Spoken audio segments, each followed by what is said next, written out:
हे दोस्तों, आज इस वीडियो में हम बात करने वाले हैं एक ऐसे ब्रांड की जो सभी लोग जानते हैं और सबका फेवरेट भी है।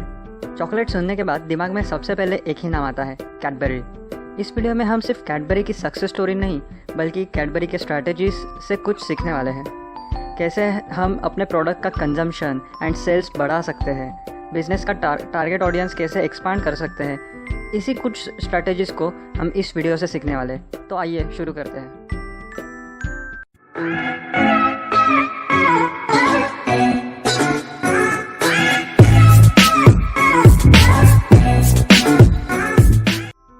ये कहानी शुरू होती है 1824 से, जब जॉन कैडबरी नाम के इंसान ने बर्मिंघम शहर में कॉफ़ी, चाय एंड चॉकलेट ड्रिंक का एक छोटा सा शॉप शुरू किया था।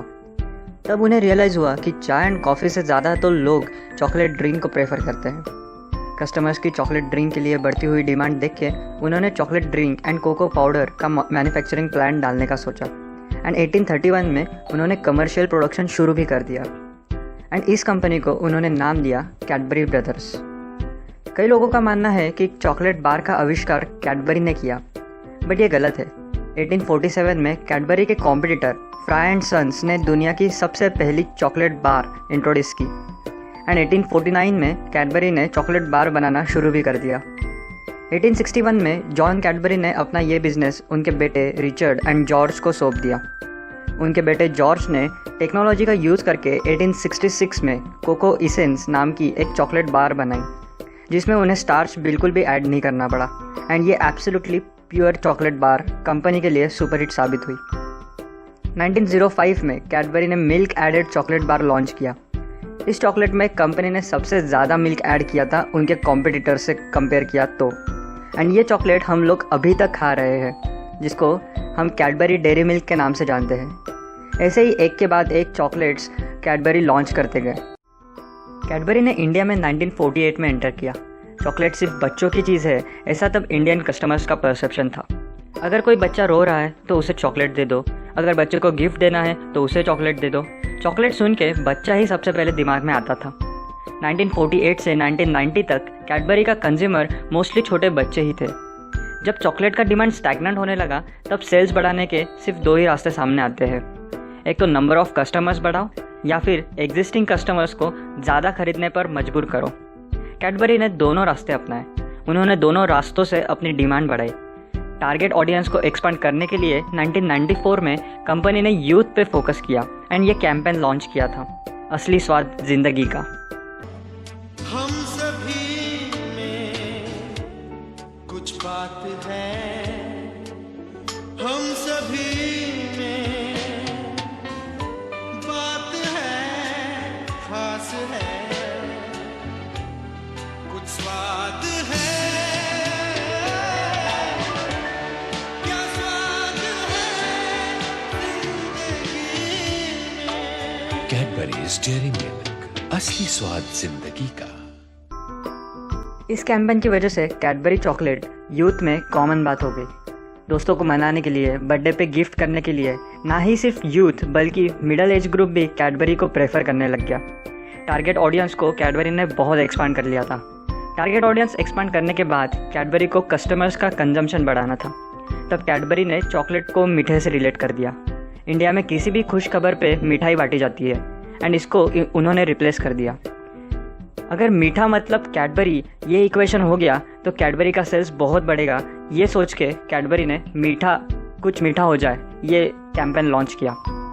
उसके बाद पप्पू पास हो गया, आज पहली तारीख है, ऐसे कई कैंपेन से उन्होंने कस्टमर्स के दिमाग में मीठा मतलब कैडबरी चॉकलेट ये दिमाग में फिट कर दिया। पैसे पप्पू देगा? एक डेयरी मिल्क किधर चली? पैसे पप्पू देगा। ए भैया, एक डेयरी मिल्क मुझे भी। हाँ ये लो। पैसे पप्पू देगा। अरे पर बात क्या है? पप्पू पास हो गया। अपना पप्पू, अरे ये अपना पप्पू पास हो गया, ये पास हो गया, पप्पू पास हो गया।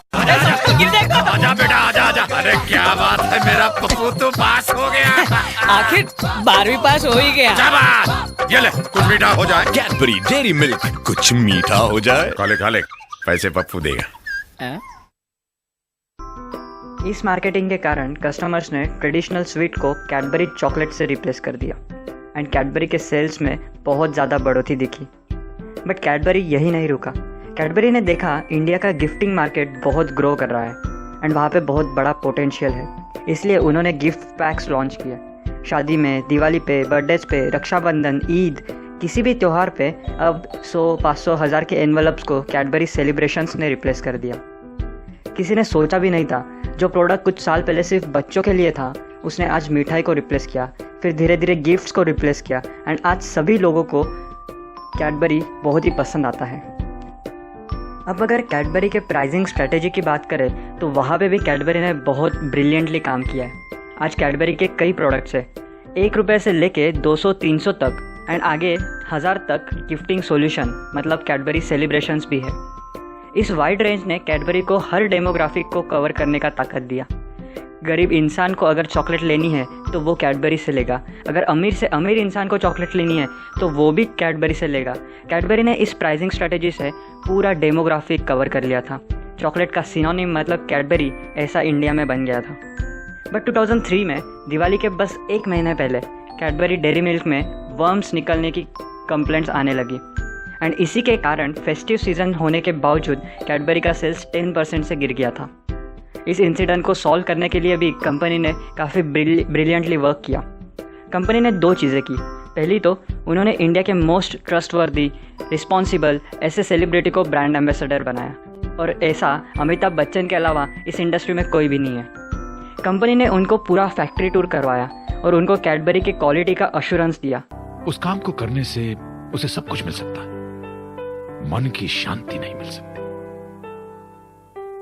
इसलिए जब कैडबरी वालों ने मुझे कहा कि उनकी बात मैं आप तक पहुंचाऊं, तो 55 सालों से कैडबरी खाने वाला मैं भी थोड़ा सा हिचकिचाया। मैंने उनसे एक सवाल पूछा कि क्या इसके बाद मैं चैन की नींद सो पाऊंगा या नहीं। तो जवाब में वो मुझे अपनी फैक्ट्री ले गए और मुझे अपनी इंटरनेशनल टेक्नोलॉजी, अपने कड़े क्वालिटी कंट्रोल्स और डबल प्रोटेक्शन पैकेजिंग दिखाई। आजकल मैं बड़ी चैन की नींद सो रहा हूं। अब आपकी फेवरेट कैडबरी डेयरी मिल्क नए प्योरिटी सील्ड बैग में। एंड दूसरी बेहतरीन चीज़ कंपनी ने पैकेजिंग में की। कंपनी ने पूरी तरीके से पैकेजिंग को चेंज कर दिया था। जो पहले ओपन पैकेजिंग में मिलता था वो उन्होंने सील्ड पैकेजिंग से रिप्लेस कर दिया, जिसके कारण कोई भी इनसे कैडबरी के क्वालिटी को ख़राब ना कर पाए। कैडबरी का हमेशा से मिशन था कि वो कस्टमर्स को क्वालिटी प्रोडक्ट दे और ये क्वालिटी मेंटेन करने के लिए उन्होंने बहुत खर्चा कर दिया पैकेजिंग पे। एंड इसका नतीजा था कि कुछ ही महीनों में कैडबरी को जो खोया हुआ सेल्स था वो वापस मिला, बट उसके साथ साथ उनका मार्केट शेयर भी ग्रो हो गया। तो दोस्तों, ये थी कैडबरी की कहानी। इस कहानी से हमें सीखना चाहिए हम अपने बिजनेस को कैसे एक्सपांड कर सकते हैं। क्या हम कुछ मामूली चेंजेस लाके अपने टारगेट ऑडियंस को बढ़ा सकते हैं? क्या हम अपने प्रोडक्ट का किसी दूसरे तरीके से यूज़ करवा सकते हैं? क्या हम पैकेजिंग में चेंजेस लाके किसी और मार्केट को भी कैटर कर सकते हैं? इसी लाइंस पे सोच के अपने बिजनेस को बड़ा बना सकते हैं। बट आखिर में एक बात हमेशा ध्यान में रखिएगा, कस्टमर्स के लिए क्वालिटी ही सब कुछ होता है। So take care, thank you.